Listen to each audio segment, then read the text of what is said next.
The arrest affidavit released on suspected Idaho murderer Brian Kohberger details a lot of chilling new information. There are even witness accounts of what unfolded in the home that night, including one surviving roommate's alleged run-in with the suspect. I want to read you a portion of the affidavit where the roommate, described as DM, says that she saw a male figure in black clothing and mask. Quote, the male walked past DM as she stood in a frozen shock phase. The male walked towards the backsliding glass door.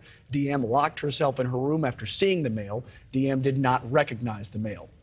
And joining me now is psychiatrist and former mental health policy fellow in the U.S. Senate, Dr. Daniel Bober. Dr. Bober, the affidavit laying out one of the surviving roommate's accounts of what she heard and saw that night. At one point, she even describes hearing someone say someone's in the house, and later she hears crying. So I want to get to a better understanding of why police were not called right away, because the events I described were frightening enough that the roommate locked herself in the bedroom. But why not call police? Could she have been in shock for that long? Well, you know, Mitch, they call it fight or flight, but it's actually fight, freeze, or flight. We see this in police officers. We see this in soldiers on the battlefield.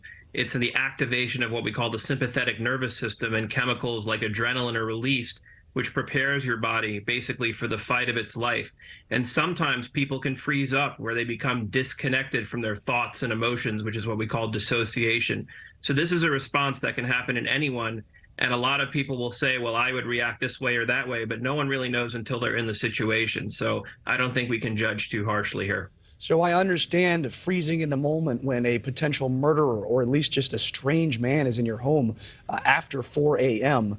What I don't quite understand at this time is the police were not called until about noon the next day. That's the information we have. And also the roommates had called other people over because they were concerned about their roommate. So they called friends to come over before they called police. So the state of shock, I'm curious about how long it could possibly last and why they would have called somebody else before they called police. Well, I don't know that it would last that long, but maybe there's another explanation. Maybe she was afraid. Maybe she was in denial about what she was seeing. Maybe, you know, she had been consuming alcohol. There's any number of reasons that she could have delayed it.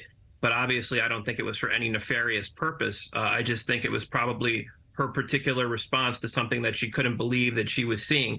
It's also possible that maybe she told herself that maybe this is related to one of the other roommates, that someone else is in the home. We just won't really know. There's really no way to ask, unfortunately.